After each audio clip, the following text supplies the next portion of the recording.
You ask Tiger to calculate. This deals with finding the midpoint between 2 points. The midpoint between the 2 points is negative 13.54. Let's solve it step by step. Plot the 2 points and calculate the midpoint using the formula. The coordinates of point 1 are, x1 equals negative 19, y1 equals 52. The coordinates of point 2 are, x2 equals negative 8, y2 equals negative 44.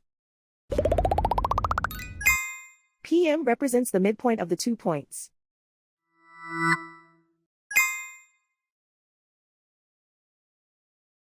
Use the x values in the midpoint formula to find the midpoints x.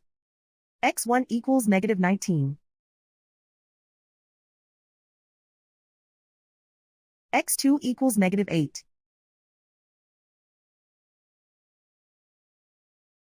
Simplify the arithmetic.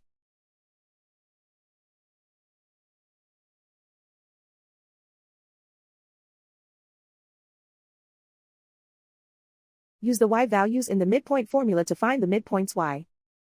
y1 equals 52.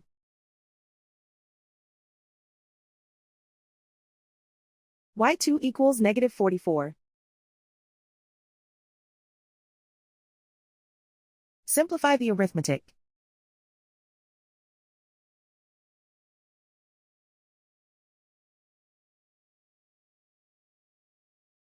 And so, the midpoint is negative 13.54.